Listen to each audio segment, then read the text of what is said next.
Sejak saya meninggal, hidup saya tidak lagi memiliki arti yang sama. Dulu, saya adalah seorang gadis muda yang penuh semangat, bermimpi besar, dan berharap untuk masa depan yang cerah. Namun, semua itu berubah ketika malam itu terjadi. Malam yang mengubah saya menjadi sesuatu yang lebih gelap dari bayangan. Saya adalah Lisa, seorang gadis muda yang bekerja keras di sebuah kafe di pinggiran kota. Hidup saya sederhana, tetapi saya selalu bersyukur atas apa yang saya miliki. Namun, semuanya berubah ketika saya pulang kerja pada malam itu. Saat itu sudah larut malam ketika saya berjalan pulang sendirian. Saya merasa cemas, tetapi saya selalu mengira bahwa saya akan selalu aman di lingkungan saya sendiri. Namun, ketika saya berjalan di bawah jembatan yang gelap itu, saya merasakan sesuatu yang aneh. Saya bisa merasakan kehadiran seseorang di belakang saya. Langkah-langkah itu semakin mendekat, dan sebelum saya bisa bereaksi, seseorang menyeret saya ke dalam kegelapan. Saya berteriak, berjuang, tetapi usaha saya sia-sia. Saya merasakan tangan-tangan yang kasar meraba-raba tubuh saya. Menyakitkan, merobek rasa aman yang saya miliki. Saya meronta, saya berteriak, tetapi tidak ada yang mendengarkan. Tidak ada yang datang menolong saya. Dan ketika saya pikir itu tidak bisa menjadi lebih buruk, kegelapan menjadi lebih pekat. Saya merasa sesuatu menusuk daging saya, memutuskan ikatan saya dengan dunia ini. Ketika saya membuka mata, saya menyadari bahwa saya tidak lagi berada di dunia yang saya kenal. Saya terbaring di bawah jembatan yang gelap, jauh dari pandangan matahari. Tubuh saya terasa dingin, mati. Saya menyadari bahwa saya telah menjadi korban dari kejahatan yang tak termaafkan. Pada awalnya, saya tidak bisa menerima kenyataan itu. Saya mencoba berteriak, bergerak, tetapi tubuh saya tidak merespon. Saya menyaksikan dari sudut pandang yang tidak berdaya saat orang-orang melewati mayat saya, tidak menyadari bahwa itu adalah saya yang mereka lihat. Waktu berlalu, dan rasa sakit dan kemarahan terhadap kejahatan yang telah menimpa saya hanya tumbuh lebih besar. Saya menjadi terikat pada tempat itu, di bawah jembatan yang gelap. Dan perlahan tapi pasti, saya mulai merasakan kekuatan yang muncul di dalam diri saya. Saya belajar untuk bergerak di antara bayangan, menyelinap di antara malam. Saya menjadi hantu penunggu di bawah jembatan, menunggu kesempatan untuk membalas dendam pada mereka yang telah merampok saya dari hidup saya. Setiap malam, saya melihat orang-orang lewat di atas jembatan itu. Mereka tidak tahu bahwa saya ada di sana, mengintai dari kegelapan. Tetapi saya tahu siapa mereka. Saya kenal wajah-wajah mereka. Mereka adalah mereka yang telah menyaksikan kejahatan itu dan memilih untuk berpaling, bahkan ketika saya berteriak minta tolong. Dan setiap malam, saya menunggu. Saya menunggu hingga mereka yang bersalah itu lewat, hingga mereka berada di titik terlemah mereka. Kemudian, saya muncul dari bayangan, menyeret mereka ke dalam kegelapan yang sama yang mereka hadirkan pada saya. Saya tidak tahu berapa lama saya telah melakukan ini. Waktu tidak lagi memiliki makna bagi saya. Yang saya tahu hanyalah rasa sakit yang tak terucapkan, keinginan untuk membalas dendam yang membakar dalam diri saya. Saya tidak akan berhenti sampai mereka yang bersalah itu merasakan rasa takut yang sama yang mereka hadirkan pada saya. Mereka yang menjadi korban saya tidak pernah tahu cerita saya. Mereka tidak tahu betapa dalamnya kegelapan yang saya hadapi, betapa buruknya rasa sakit yang telah saya alami. Mereka hanya mengenal saya sebagai hantu yang gentayangan di bawah jembatan. Sebuah legenda yang mereka ceritakan di malam hari. Tetapi bagi saya adalah seorang gadis yang hilang dalam kegelapan, diambil oleh kejahatan yang tidak termaafkan. Dan meskipun tubuh saya mungkin sudah mati, roh saya akan terus hidup, mencari keadilan di dunia ini dan di dunia berikutnya. Saya adalah hantu penunggu di bawah jembatan, dan tidak ada yang aman dari kekuatan gelap yang saya miliki.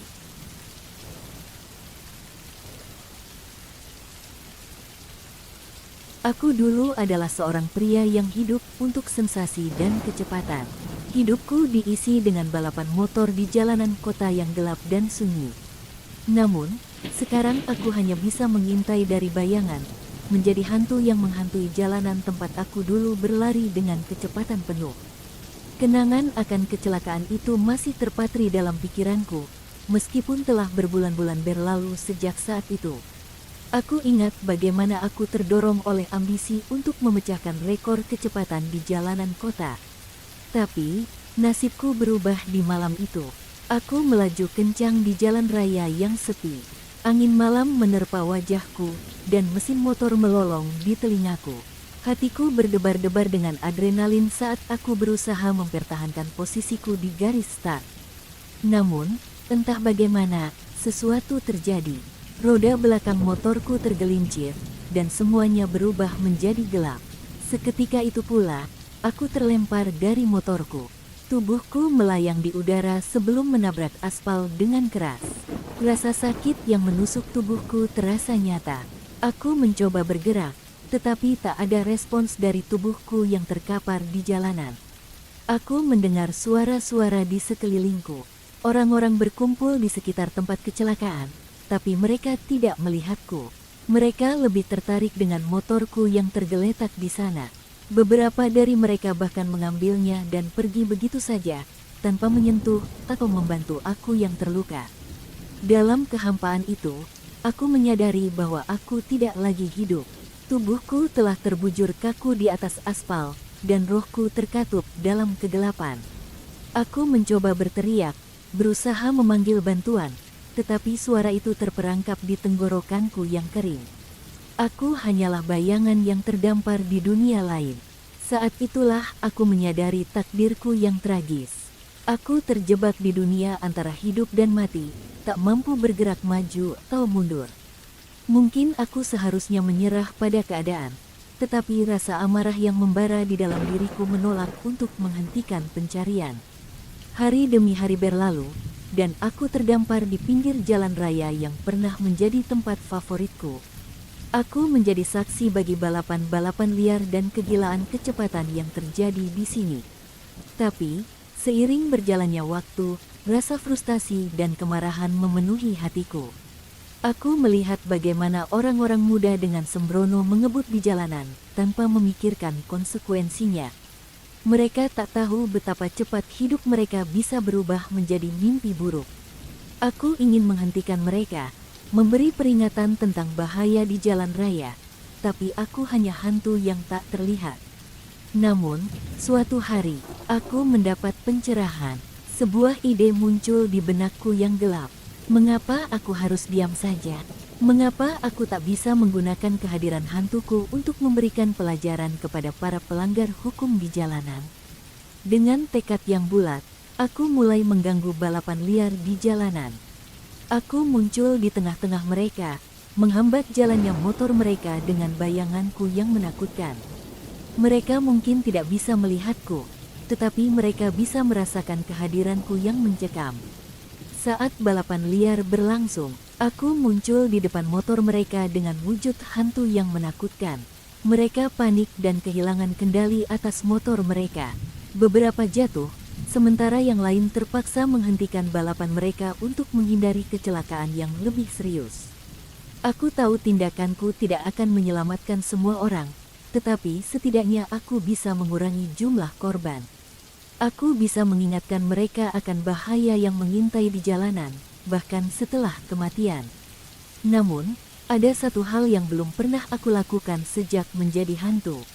Aku belum pernah menemukan teman seangkatan yang bisa menemani aku dalam kesepian ini. Setiap kali aku mencoba berkomunikasi dengan roh lain, mereka tampaknya sibuk dengan urusan mereka sendiri, atau mereka tak bisa melihatku. Entah bagaimana, suatu malam, aku merasa ada kehadiran lain di sekitar jalanan yang gelap. Aku merasakan kehadiran seseorang yang sama seperti aku, hantu yang tak bisa menemukan kedamaian. Dengan penuh antusiasme, aku menghampiri kehadiran itu. Aku bertemu dengan seorang pria muda. Penampilannya mirip denganku ketika aku masih hidup. Dia adalah seorang pengendara motor yang tewas dalam kecelakaan di jalanan ini. Tapi, berbeda dariku, dia terlihat lebih kejam dan marah. Dengar, kita bisa menjadi tim yang hebat, kataku kepadanya dengan bersemangat. Kita bisa menghentikan para pelanggar hukum di jalanan ini, kita bisa membuat jalanan ini menjadi tempat yang lebih aman. Namun, reaksi pria itu tidak seperti yang kubayangkan. Dia menatapku dengan tatapan yang dingin, seolah-olah mencoba menembus jiwa dan pikiranku.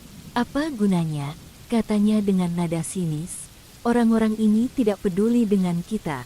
Mereka hanya peduli dengan adrenalin dan kecepatan. Aku tidak butuh teman hantu sepertimu untuk menemaniku. Aku bisa melakukan apapun sendiri. Aku terkejut dengan reaksi dinginnya. Aku mencoba meyakinkannya, tetapi dia hanya menggelengkan kepala dan pergi, meninggalkanku sendiri di jalanan yang sunyi. Seketika itu juga, aku menyadari bahwa mungkin tidak semua hantu memiliki niat baik seperti yang aku miliki. Mungkin ada yang memilih untuk memanfaatkan kekuatan mereka untuk kepentingan pribadi, tanpa memikirkan akibatnya bagi orang lain. Meskipun begitu, aku tidak kehilangan harapan. Aku akan tetap menjadi penjaga jalan raya, meski sendirian. Aku akan terus mengganggu balapan liar dan mengingatkan orang-orang akan bahaya di jalan. Karena, meskipun aku hanya hantu, aku masih memiliki keinginan untuk membuat dunia menjadi tempat yang lebih aman, bahkan setelah kematian. Aku adalah seorang dokter. Setidaknya, itu adalah identitasku ketika aku masih hidup. Namun, sekarang, aku menjadi sesuatu yang berbeda. Aku menjadi hantu. Ketika aku masih hidup, aku adalah seorang dokter yang bekerja keras. Aku mencintai pekerjaanku dan aku melakukan segalanya untuk membantu pasienku. Tapi, kelelahan dan tekanan terus bertambah, terutama saat bertugas malam. Suatu malam, kelelahan itu menyapuku dengan kerasnya. Aku ambruk di ruang tunggu rumah sakit, tak mampu lagi bergerak. Itu adalah saat terakhirku sebagai seorang dokter yang hidup. Sekarang, aku mengembara di koridor rumah sakit sebagai hantu. Aku berkeliling di antara pasien-pasien yang terbaring di tempat tidur mereka, tak terlihat oleh siapapun kecuali mereka yang memiliki naluri sensitif terhadap kehadiranku. Namun, aku masih memiliki niat untuk membantu, untuk melayani, meskipun aku telah meninggalkan tubuhku yang sudah mati. Setiap hari, aku menyaksikan penderitaan dan kesakitan, tapi aku juga menyaksikan keajaiban penyembuhan dan harapan yang bersinar di mata para pasien. Dan di antara semuanya, aku menemukan panggilan baru, panggilan yang lebih besar dari sekadar menjadi seorang dokter. Aku menjadi dokter hantu, yang melayani dari sisi lain kehidupan. Ada satu pasien yang benar-benar mencuri hatiku. Namanya adalah Sarah. Seorang gadis kecil yang terbaring di tempat tidurnya dengan wajah pucat dan mata yang penuh dengan ketakutan. Dia mengidap penyakit yang langka dan tidak ada obatnya. Dia adalah seorang pejuang yang tangguh, dan aku ingin melakukan segalanya untuk membantunya. Setiap malam, aku mengunjunginya di kamar rawatannya. Aku duduk di samping tempat tidurnya dan berbicara padanya, meskipun dia tidak bisa mendengar atau melihatku. Aku memberinya semangat dan membiarkannya tahu bahwa dia tidak sendirian. Aku berharap bahwa keberadaanku di sampingnya dapat memberinya sedikit kenyamanan di tengah kesedihannya. Namun, satu malam, ketika aku mendekatinya, aku merasa ada kehadiran lain di kamar tersebut. Sebuah aura gelap yang tak dikenal menyelimutiku, membuatku merasa tidak nyaman. Aku memperhatikan bahwa kondisi Sarah semakin memburuk, wajahnya semakin pucat dan napasnya semakin lemah. Aku merasa tak berdaya, tidak tahu apa yang harus dilakukan. Namun, saat aku berusaha mencari tahu penyebab kegelisahanku, aku mendengar suara lemah di tengah-tengah keheningan. Suara itu berbicara kepadaku dari kegelapan, memanggil namaku dengan nada serak yang menusuk hati. Aku mengenal suara itu. Itu adalah suara dari masa lalu, dari saat-saat ketika aku masih hidup. Itu adalah suara pasien yang meninggal di tanganku. Pasien yang aku gagal selamatkan. Suara itu menghantui pikiranku dan membuatku merasa bersalah. Kenapa kau masih di sini? Tanya suara itu dengan nada menuntut. Kau gagal menyelamatkanku. Kau gagal sebagai seorang dokter. Kau tidak pantas berada di sini. Kata-kata itu menusuk hatiku seperti belati tajam. Rasa bersalahku menghantui aku sejak kematian pasien itu. Dan sekarang, sebagai hantu, aku harus menghadapinya lagi. Namun, aku tidak bisa menyerah begitu saja. Aku telah berjanji untuk membantu Sarah dan pasien-pasien lainnya yang membutuhkan. Aku harus bertahan dan melawan kegelapan yang mengancam merenggutku. Dengan tekad yang bulat, aku menghadapi kehadiran gelap itu. Aku menolak untuk dikuasai oleh rasa bersalahku. Aku mengingat kembali niatku yang baik untuk membantu orang lain, dan aku memutuskan untuk tetap setia pada panggilanku. Aku menghabiskan waktu lebih banyak di sisi Sarah, memberinya dukungan dan semangat. Aku berusaha keras untuk mengirimkan energi positif kepadanya, berharap bahwa itu akan membantunya mengatasi masa-masanya yang sulit. Dan, akhirnya, setelah beberapa minggu berlalu, aku melihat perubahan yang menakjubkan. Wajah Sarah mulai terlihat lebih cerah. Matanya yang dulu kosong kini penuh dengan harapan dan kekuatan. Aku merasa bahagia melihatnya semakin pulih. Suatu malam, saat aku duduk di samping tempat tidur Sarah, aku merasakan kehadiran yang lain di kamar itu. Tapi kali ini, itu bukan kehadiran gelap yang menakutkan, melainkan kehadiran cahaya yang hangat dan menyenangkan. Aku memalingkan pandangan dan melihat bayangan lembut yang terpancar dari sudut kamar. Itu adalah wujud dari pasien yang meninggal dulu, pasien yang suaranya pernah menghantui pikiranku. Tapi sekarang, wujudnya tampak damai dan tenang. "Terima kasih," kata suara itu dengan lembut. "Terima kasih telah berada di sini untuk Sarah. Kau telah membantu dia melewati masa-masa sulitnya, dan kini dia semakin pulih karena dukunganmu." Aku tersenyum dengan lega. Perjumpaan itu memberiku pembebasan dari rasa bersalahku yang membebani. Aku merasa bahwa aku telah melakukan yang terbaik yang aku bisa. Dan sekarang aku bisa melanjutkan perjalananku dengan pikiran yang tenang. Setelah itu, aku terus menjalankan tugasku sebagai dokter hantu di rumah sakit. Meskipun aku tak bisa melihat atau didengar oleh banyak orang, aku tahu bahwa aku telah memberikan kontribusi yang berarti bagi mereka yang membutuhkan bantuanku. Mungkin aku bukanlah seorang dokter lagi dalam arti konvensionalnya, tapi aku masih memiliki peran yang penting untuk dimainkan di dunia ini. Aku adalah dokter hantu yang membawa cahaya dan harapan bagi mereka yang berjuang melawan penyakit dan penderitaan. Dan dengan keyakinan itu, aku melanjutkan perjalananku di sisi lain kehidupan, siap untuk membantu siapapun yang membutuhkan, bahkan di dunia setelah kematian.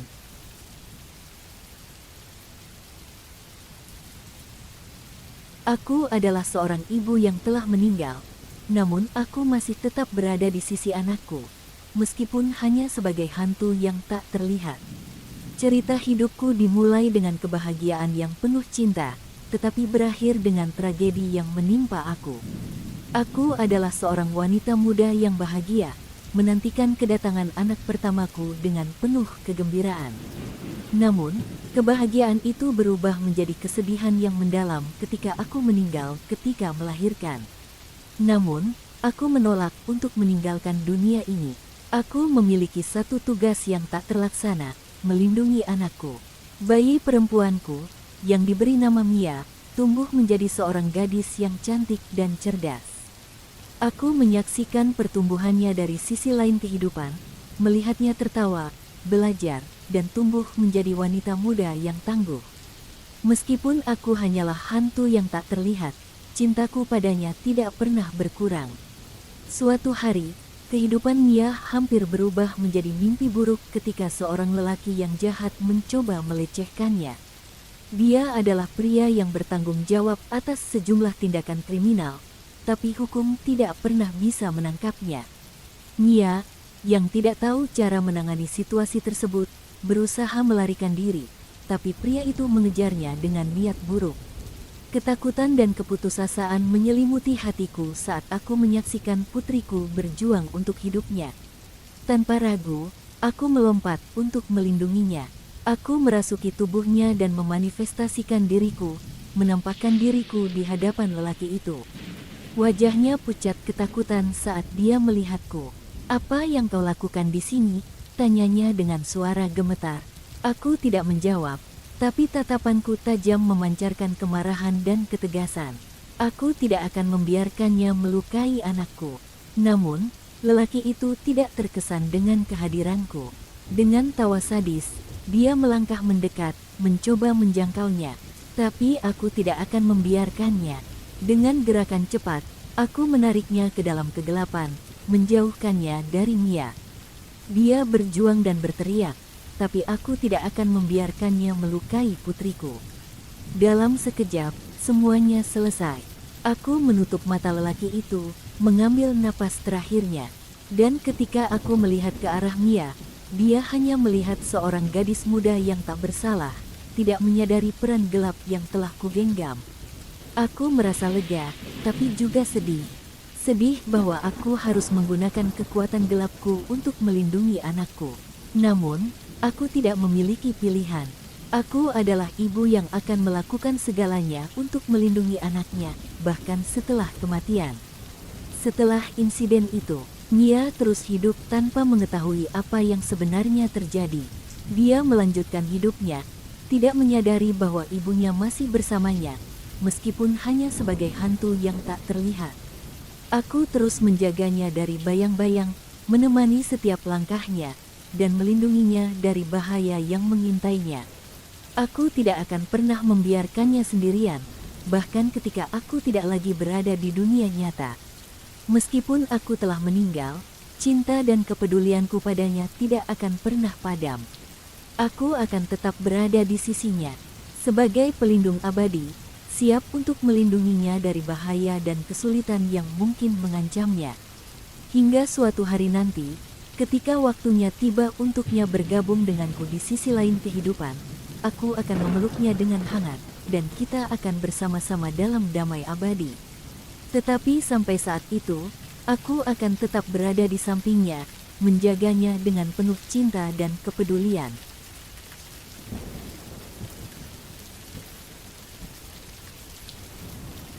Aku adalah seorang penyanyi, atau dulu begitu. Seorang yang bercita-cita tinggi, berjuang keras untuk meraih mimpinya. Namun, hidupku berakhir dengan cara yang tragis, di tengah-tengah malam yang sunyi di sebuah kafe tempatku bekerja. Dan sekarang, aku kembali, bukan sebagai sosok yang hidup, melainkan sebagai hantu yang menghantui kafe itu. Cerita hidupku dimulai dari nol. Aku tumbuh di lingkungan yang keras, di tengah kota yang tak pernah tidur. Musik adalah pelarianku, mimpi yang membuatku bertahan. Ketika kesempatan datang, aku melompat ke dalamnya dengan kedua kaki, mengejar impianku sebagai seorang penyanyi. Aku mulai tampil di kafe yang sepi, membawa lagu-lagu cinta dan harapan kepada pendengar setia yang datang. Aku mendapat reputasi sebagai penyanyi yang berbakat, dan kafe tempatku bekerja menjadi tempat yang nyaman bagiku, tempat di mana aku bisa menyuarakan hatiku. Namun, semuanya berubah suatu malam.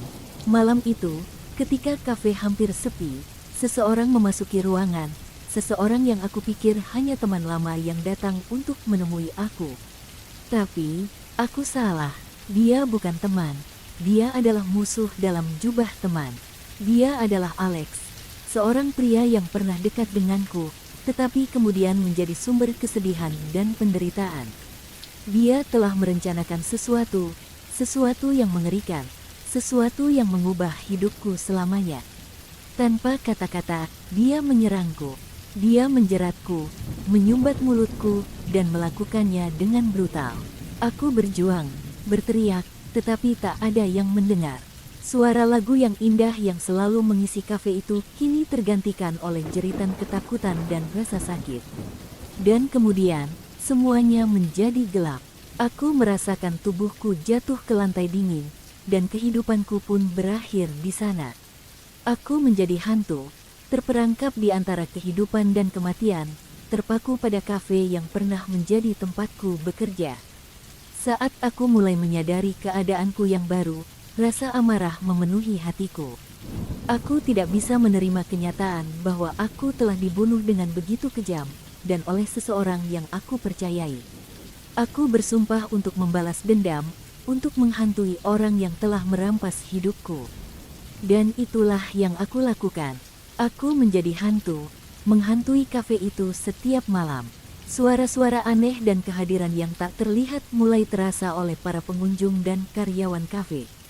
Mereka mulai merasa ketakutan, terganggu oleh keberadaanku yang gelap. Namun, ada satu orang yang tidak takut padaku, satu orang yang tidak merasakan kehadiran kegelapan yang aku bawa. Itu adalah Alex, sang pembunuh. Dia datang ke kafe, seolah-olah tidak merasa bersalah atas apa yang telah dia lakukan. Dia duduk di meja yang sama di mana dia membunuhku, seolah-olah menginginkan aku untuk menghantunya. Aku menunggu dengan sabar, menatapnya dari sudut ruangan, menunggu saat yang tepat untuk menunjukkan diriku. Dan suatu malam, saat dia berada di kafe sendirian, aku mengambil kesempatan itu. Aku muncul di hadapannya, wujudku yang penuh kemarahan dan kegelapan. Dia terkejut. Tetapi kemudian dia mencoba untuk menyembunyikan ketakutannya di balik sikap sombongnya. "Apa yang kau inginkan dariku?" tanyanya dengan nada sombong. Aku tidak menjawab. Aku hanya menatapnya dengan mata yang memancarkan kemarahan dan kebencian. Dia tahu bahwa dia tidak bisa kabur dari aku, bahwa aku akan membuatnya membayar atas kesalahannya. Dan dengan gerakan cepat, aku melompat ke arahnya, mencabut napasnya, dan menyebarkan rasa sakit yang sama yang dia berikan padaku pada saat aku masih hidup. Dia berjuang, berteriak meminta ampun, tetapi aku tidak punya ampun. Setelah semuanya selesai, aku menatap tubuhnya yang terkapar di lantai. Perasaan lega dan kepuasan memenuhi hatiku. Aku telah membalas dendam, aku telah membuatnya merasakan penderitaan yang sama yang dia berikan padaku. Dengan tugas itu selesai, aku merasa lega, namun, aku juga merasa hampa. Hampa karena aku masih terperangkap di dunia ini, tidak bisa pergi ke tempat yang lebih baik. Aku hanya seorang hantu yang terikat pada tempat ini, tanpa harapan untuk kebebasan. Tapi, meskipun demikian, aku tidak akan pernah berhenti menghantui kafe ini. Aku akan tetap berada di sini, menjaga agar orang-orang tidak melupakan tragedi yang terjadi di sini. Aku adalah hantu yang akan terus mengingatkan mereka akan bahaya yang mengintai ketika kegelapan datang. Dan mungkin suatu hari nanti, ketika aku telah selesai dengan tugas ini, aku akan menemukan kedamaian yang aku cari. Tapi sampai saat itu, aku akan terus menghantui kafe ini, sebagai hantu yang menunggu keadilan dan penyelesaian.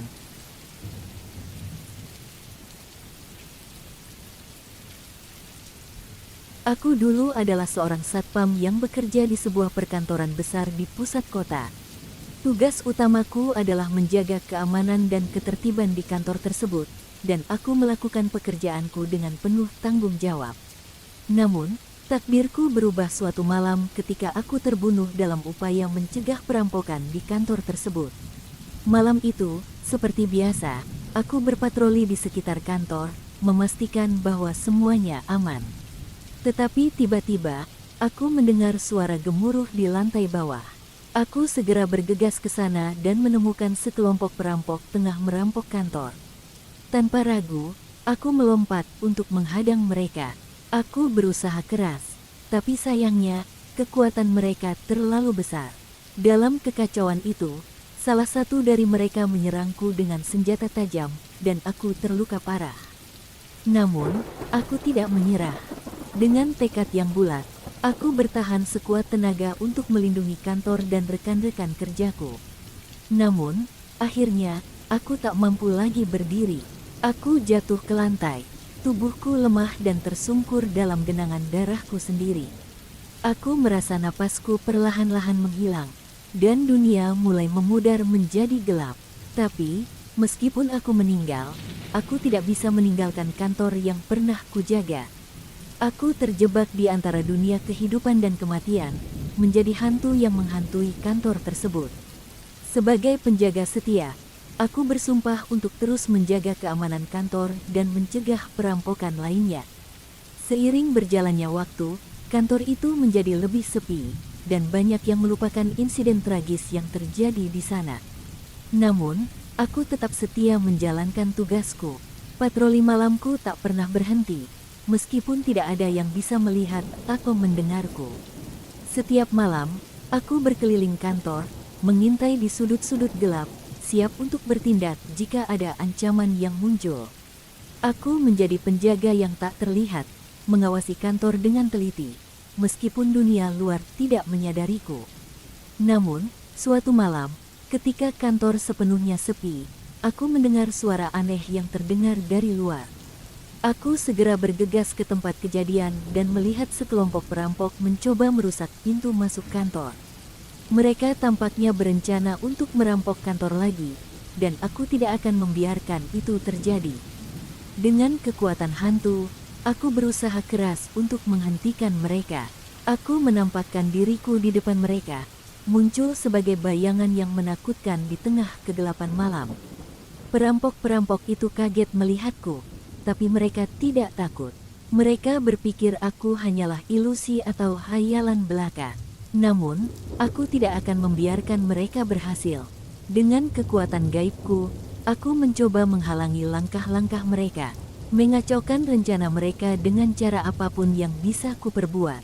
Aku membuat suara-suara aneh yang mengganggu mereka, mengubah cahaya menjadi redup, dan menciptakan hambatan-hambatan tak terlihat di depan mereka. Perampok-perampok itu menjadi semakin frustrasi, tapi aku terus bertahan dengan tekadku yang bulat. Aku takkan membiarkan mereka masuk ke kantor dan merampoknya lagi. Aku adalah penjaga setia, dan aku akan melindungi kantor ini sampai akhir. Namun, saat pertarungan terus berlanjut, aku merasakan kelemahan yang tak terhindarkan. Kekuatan gaibku mulai memudar, dan aku tidak bisa lagi mempertahankan diriku dengan kekuatan penuh. Aku merasa tubuhku semakin tipis, seperti angin yang berlalu. Tapi kemudian, sesuatu yang mengejutkan terjadi. Ketika aku hampir menyerah, aku merasakan kehadiran lain di sekitar kantor. Itu adalah kehadiran gaib yang sama seperti diriku, namun berbeda. Ini adalah kehadiran yang kuat dan menggemparkan, seolah-olah menyala dengan energi yang tak terbatas. Aku melihat ke arah asal kehadiran itu dan terkejut melihat seorang wanita muda yang mengenakan seragam satpam, berdiri di tengah-tengah kantor. Dia memiliki aura yang mempesona, dan matanya berkilat dengan keberanian dan ketegasan. Dia adalah reinkarnasi dari diriku sendiri, seorang penjaga yang berani dan setia. Wanita muda itu melihatku, dan senyum lembut terukir di wajahnya. "Ayo kita selesaikan ini bersama-sama," katanya dengan suara lembut tapi mantap. Dengan semangat baru, aku bergabung dengannya, dan bersama-sama, kami menghadapi perampok-perampok itu. Dengan kekuatan gabungan kami berhasil mengusir mereka dari kantor, mencegah perampokan yang mungkin terjadi. Setelah perampok-perampok itu pergi, wanita muda itu menatapku dengan penuh penghargaan. "Terima kasih atas bantuannya," katanya. "Aku merasa terinspirasi olehmu, dan aku akan melanjutkan tugasmu dengan penuh keberanian dan integritas." Aku tersenyum, merasa bangga dan lega. Meskipun aku telah meninggal, aku tahu bahwa kantor itu akan tetap aman di bawah perlindungannya. Aku telah menemukan penggantiku, seseorang yang akan menjaga kantor itu dengan setia, seperti yang aku lakukan selama ini. Dengan perasaan damai di hatiku, aku meninggalkan kantor itu, mengetahui bahwa tugasku telah selesai.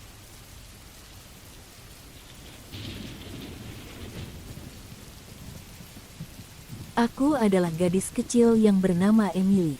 Hidupku berjalan dengan damai di sebuah rumah yang besar di pinggiran kota. Namun, kebahagiaan itu hancur ketika ayahku menikahi seorang wanita yang jahat bernama Catherine. Catherine adalah ibu tiriku yang kejam. Dia tidak menyukai keberadaanku di rumah, dan setiap hari, dia membuat hidupku menjadi neraka. Aku seringkali bertanya-tanya mengapa dia membenciku sebegitu dalam. Apakah aku melakukan sesuatu yang salah? Suatu malam, saat aku terjaga oleh suara-suara aneh dari bawah, Aku menyelinap keluar dari kamar kecilku. Aku melihat Catherine dan seorang pria yang tidak aku kenal sedang berbisik-bisik di ruang tamu. Mereka tampak gugup dan gelap-gelapan, sesuatu yang membuatku merasa tidak nyaman. Aku bersembunyi di balik dinding, mencoba mendengarkan pembicaraan mereka. Kata-kata yang mereka lontarkan membuatku terdiam, tercengang oleh apa yang aku dengar. "Pergilah," kata Catherine dengan suara yang terdengar dingin. "Kita harus menyingkirkan gadis kecil itu." Petik 2 titik. Pria itu mengangguk setuju, wajahnya bersemu merencanakan sesuatu yang jahat. Aku merasa panik, tapi aku tidak bisa bergerak. Apa yang akan mereka lakukan padaku? Aku mencoba mundur perlahan-lahan, tetapi kakiku menabrak sesuatu, dan aku jatuh. Mereka menyadari keberadaanku dan segera menyeretku keluar rumah. Aku berteriak meminta tolong, tetapi suaraku hilang terbawa angin malam. Mereka membawaku ke hutan yang gelap dan sunyi. Aku berjuang untuk membebaskan diriku, tapi mereka terlalu kuat bagiku. Sebelum aku menyadari apa yang terjadi, dunia berubah menjadi gelap, dan aku merasa sesuatu menusuk tubuhku. Ketika aku membuka mataku lagi, aku merasa terpaku pada keadaan baruku. Aku berada di suatu tempat yang gelap dan angker. Tidak ada cahaya, tidak ada suara, hanya kesunyian yang mencekam. Aku meraba-raba ke sekeliling, mencoba memahami di mana aku berada. Tapi pikiranku terus melayang ke malam itu, ketika Catherine dan pria itu membawaku pergi. Mereka membunuhku dan meninggalkanku di tempat yang tak dikenal. Tapi aku tidak bisa tinggal diam. Aku harus memberitahu ayahku tentang apa yang telah terjadi padaku. Aku harus memberitahunya bahwa Catherine bukanlah wanita baik-baik, bahwa dia adalah pembunuh. Dengan tekad yang bulat, aku mulai menjelajahi tempat angker tempatku berada, mencari tahu cara untuk kembali ke dunia manusia. Setelah beberapa waktu berlalu, aku menemukan jawabannya. Aku menyadari bahwa aku telah menjadi hantu, dan dengan kekuatan gaib ini, aku bisa berkomunikasi dengan dunia nyata. Aku bisa memberitahu ayahku apa yang telah dilakukan Catherine padaku, dan membalaskan dendamku. Setiap malam, aku mencoba berkomunikasi dengan ayahku. Aku muncul di depannya sebagai bayangan yang samar, berusaha menyampaikan pesanku padanya. Aku mencoba memanipulasi benda-benda di sekitarnya, menciptakan suara-suara aneh, tapi tidak ada yang berhasil. Aku merasa putus asa, aku merasa terjebak dalam kegelapan tanpa jalan keluar. Tapi aku tidak bisa menyerah. Aku harus melindungi ayahku dari Catherine. Bahkan jika itu berarti aku harus bertahan sebagai hantu untuk selamanya. Setiap malam, aku mencoba untuk menyampaikan pesanku pada ayahku. Aku muncul di hadapannya sebagai bayangan samar, mencoba mengubah objek-objek di sekitarnya, tapi dia tidak bisa melihat atau mendengarku. Itu membuatku putus asa, tapi kemudian, suatu malam, ketika ayahku sedang duduk sendirian di ruang tamu, aku merasa adanya kehadiran lain di ruangan tersebut. Aku melihat ke arah suara itu dan terkejut melihat seorang wanita muda dengan penampilan yang bersinar. Wanita itu adalah malaikat penjaga, dan wajahnya bercahaya dengan kebaikan dan keadilan.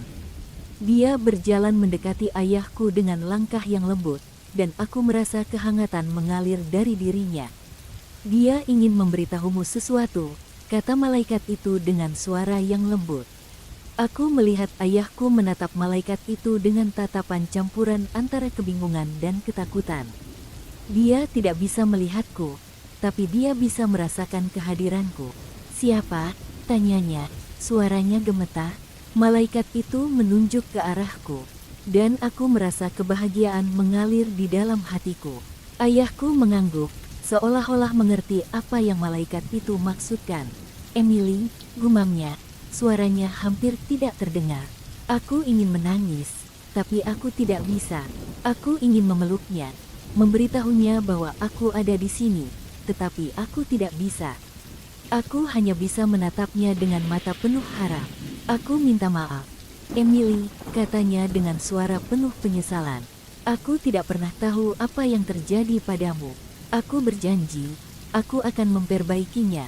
Petik 2 titik. Aku merasa lega. Akhirnya, ayahku tahu apa yang telah terjadi padaku.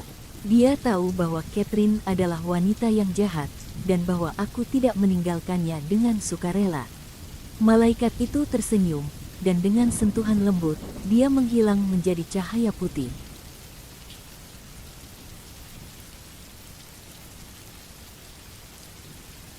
Aku merasakan kegelapan yang menyelimuti seluruh diriku, sebuah dunia tanpa warna, tanpa cahaya. Sejak lahir, aku hidup dengan kegelapan ini, mengandalkan sentuhan dan suara untuk membimbing langkah-langkahku. Namaku Laura, dan aku adalah gadis buta yang hidup dalam dunia yang penuh dengan keajaiban meski tanpa pandangan. Kehidupanku berubah secara drastis ketika aku terlibat dalam kecelakaan tragis yang mengubah segalanya. Suatu malam, aku sedang menyeberang jalan menuju tempat tinggalku setelah berkunjung ke rumah teman. Tanpa peringatan, sebuah mobil dengan kecepatan tinggi meluncur ke arahku. Aku tak punya waktu untuk bereaksi. Tubuhku terpental ke udara sebelum jatuh dengan keras ke aspal. Sakit yang menusuk merambat dari setiap serat tubuhku, namun yang paling mengejutkan adalah kehilangan sensasi pada bagian tubuhku yang paling utama. Sosok yang memanggilku terus berbicara, namun dunia dalam kegelapan yang gelap menutupi kata-katanya. Aku mencoba memanggil balik, meminta bantuan, namun tak ada suara yang keluar dari bibirku yang terbuka. Rasanya seperti aku terperangkap dalam mimpi buruk, sebuah mimpi yang tak pernah berakhir. Sampai aku menyadari, tubuhku tidak lagi menyatu dengan alam semesta ini. Aku menjadi hantu yang mengelilingi tempat kecelakaan, mencari pemecahan untuk misteri kehilangan yang tak terpecahkan.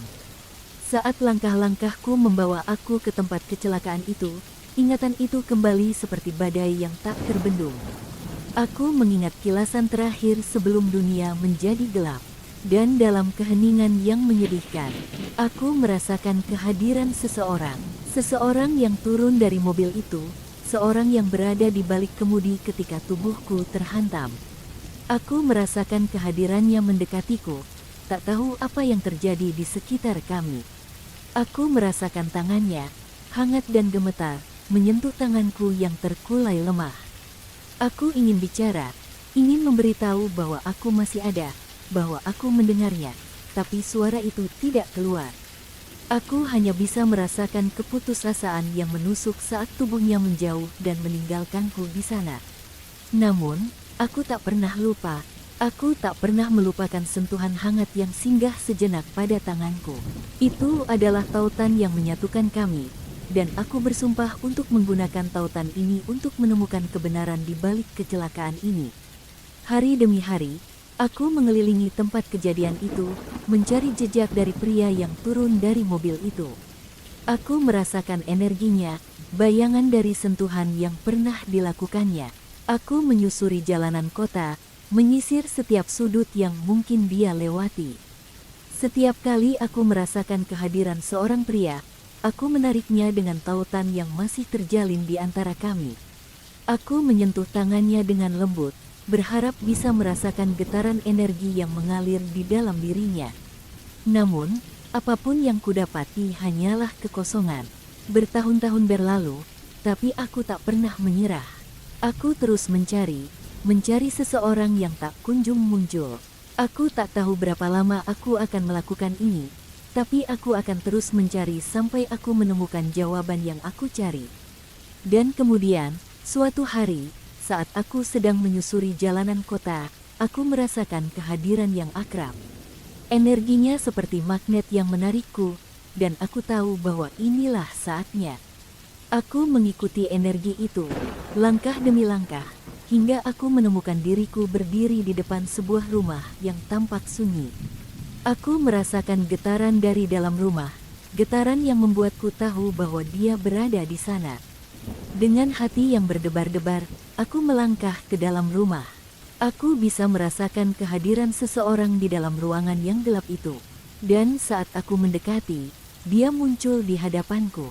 Dia adalah pria yang kukenal, pria yang turun dari mobil itu pada malam kecelakaan itu. Wajahnya dipenuhi rasa bersalah dan penyesalan, tapi aku tidak bisa menyerahkannya. Aku harus tahu kebenaran. Dengan perasaan yang gemetar, aku meraih tangannya, mencoba merasakan getaran energi yang mengalir di dalamnya. Dan saat aku meraihnya, semua rahasia terkuak. Aku merasakan gelombang panik yang merambat di dalam dirinya, tak berdaya saat tubuhku terpental ke udara. Aku merasakan rasa bersalah yang menggelayut di dalam hatinya, menyiksa setiap selnya. Dan aku tahu bahwa dia adalah pria yang bertanggung jawab atas kehilangan hidupku. Dengan air mata yang mengalir di wajahku yang tak berwarna, aku menatap mata lelaki itu dengan tatapan penuh penyesalan. Aku ingin berseru, ingin mengutuknya atas kejahatannya, tapi kata-kata tidak mampu keluar dari bibirku yang terbungkam. Dia terlihat terkejut oleh kehadiranku, dan aku tahu bahwa dia bisa merasakan keberadaanku. Aku bisa merasakan getaran panik yang merambat di dalam dirinya, tak berdaya saat tubuhku terpental ke udara.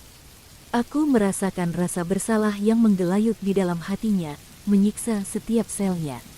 Dan aku tahu bahwa dia adalah pria yang bertanggung jawab atas kehilangan hidupku.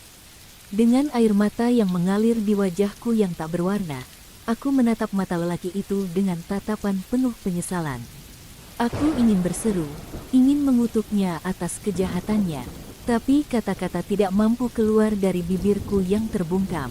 Dia terlihat terkejut oleh kehadiranku, dan aku tahu bahwa dia bisa merasakan keberadaanku.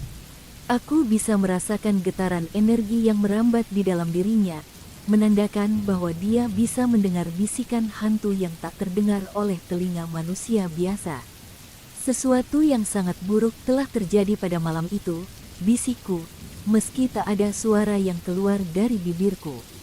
Apa yang kau lakukan padaku, itu tak akan pernah bisa dilupakan atau dimaafkan. Mata lelaki itu terbuka lebar, dan aku bisa melihat ketakutan yang melintas di dalamnya. Dia berusaha mundur, tapi tanganku masih tergenggam erat.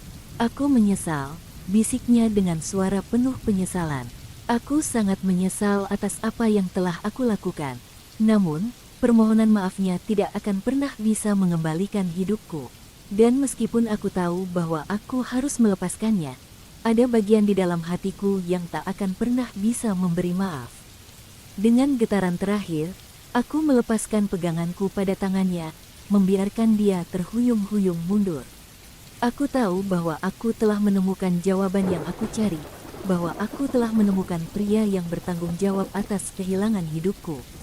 Dengan hati yang berat, aku berbalik dan meninggalkannya di belakangku. Aku tak tahu apa yang akan terjadi selanjutnya, tapi aku tahu bahwa aku telah memenuhi misiku di dunia ini. Aku telah menemukan kebenaran dan aku telah menemukan keadilan. Dan dengan itu, aku melangkah pergi, meninggalkan pria itu sendirian dengan pikirannya yang gelap dan rasa bersalah yang menyiksa. Aku mungkin tak bisa mengubah masa lalunya, tapi aku bisa membuatnya teringat akan kesalahan yang telah dia lakukan. Setiap kali aku memegang tangan seorang pria.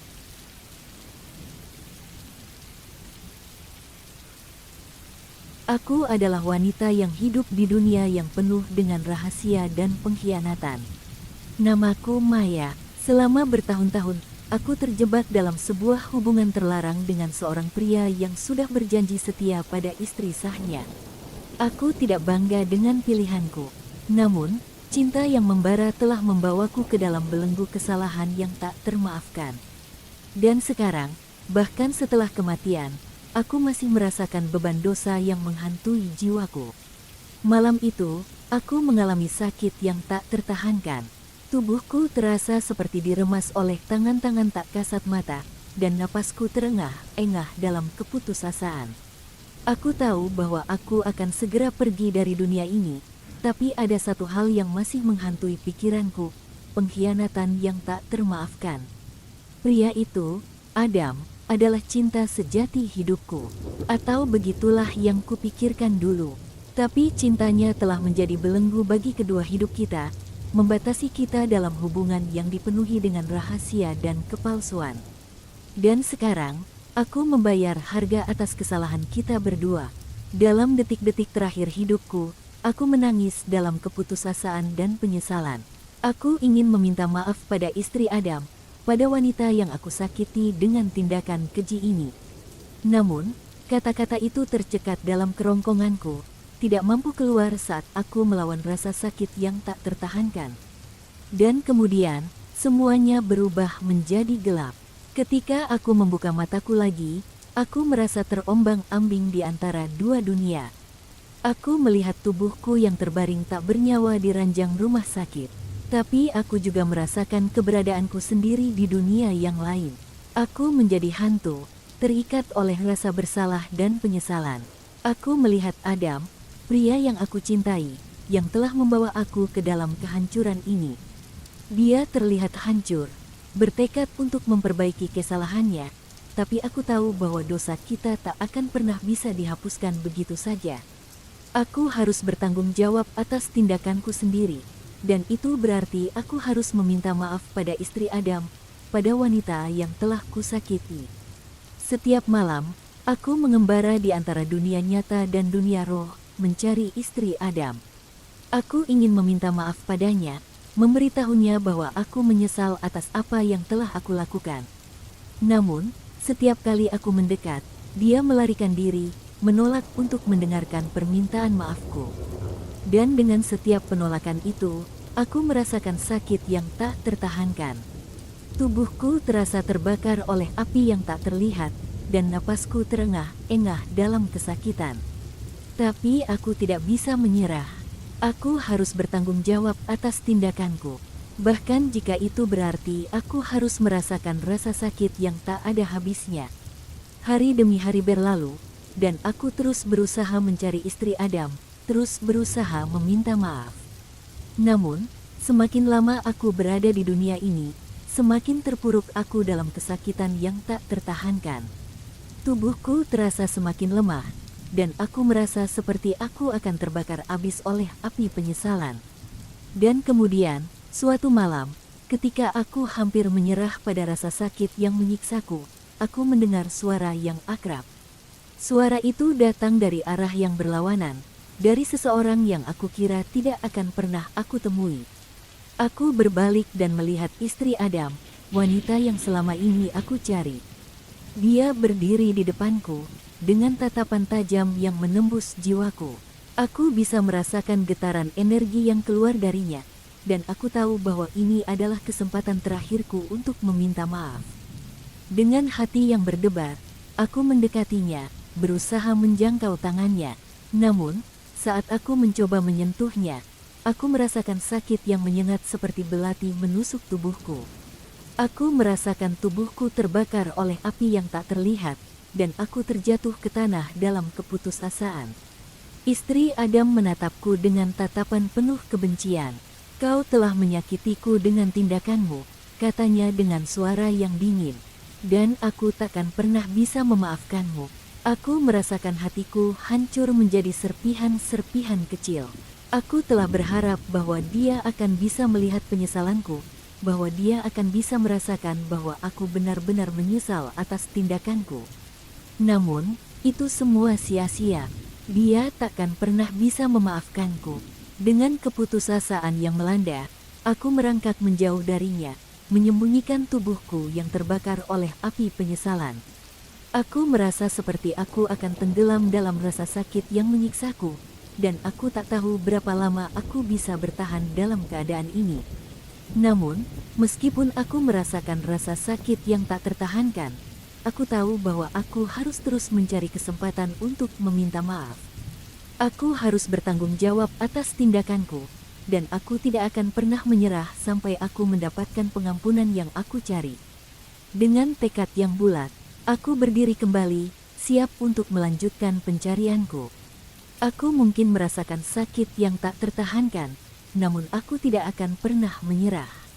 Aku akan terus berusaha mencari kesempatan untuk memperbaiki kesalahan yang telah aku lakukan, bahkan jika itu berarti aku harus merasakan rasa sakit yang tak ada habisnya.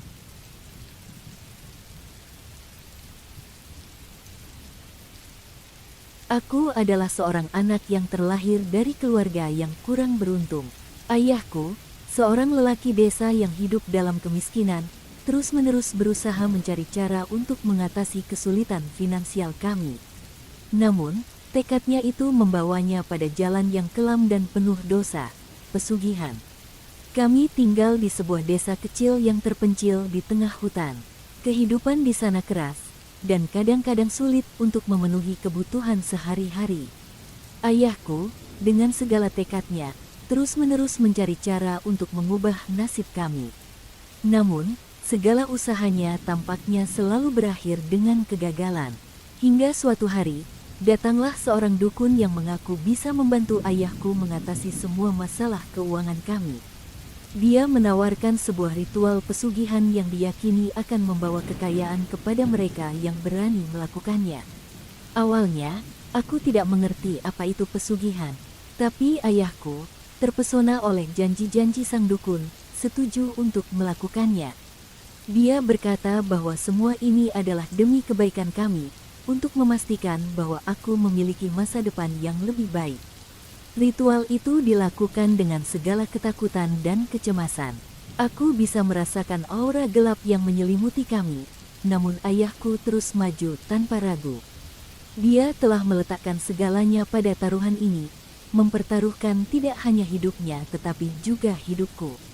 Ketika ritual itu selesai, kami melihat perubahan yang mengejutkan. Harta dan kekayaan mulai mengalir masuk ke dalam hidup kami.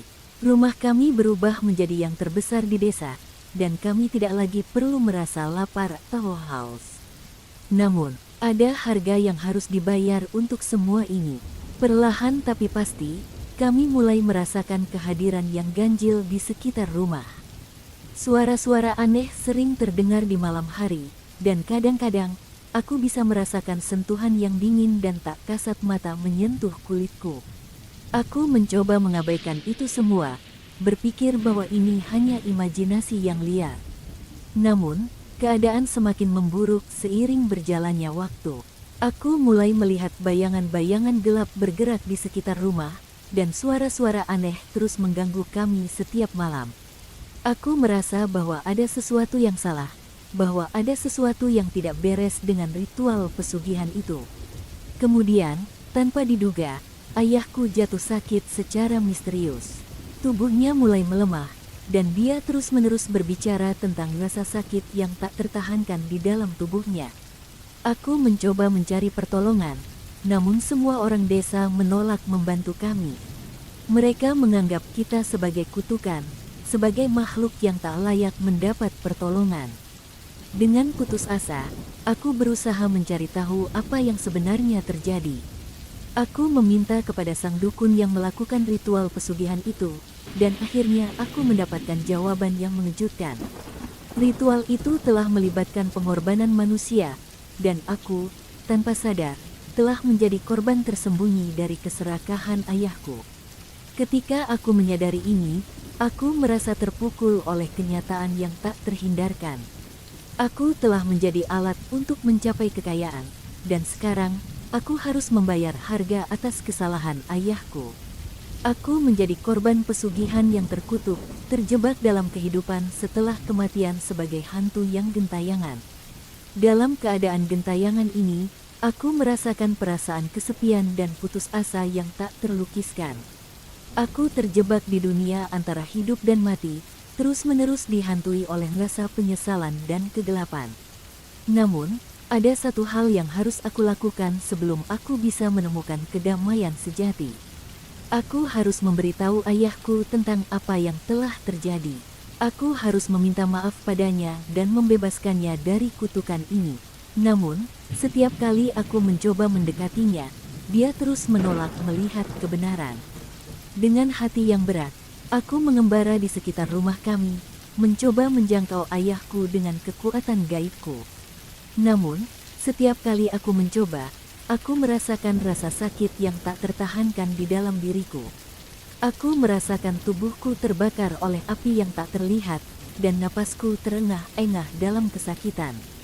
Aku tahu bahwa aku harus bertahan, bahwa aku harus terus mencoba sampai aku bisa memberitahu ayahku tentang kebenaran yang tersembunyi. Namun, setiap hari yang berlalu, aku merasa semakin lemah, semakin terjebak dalam keadaan gentayangan yang tak berujung.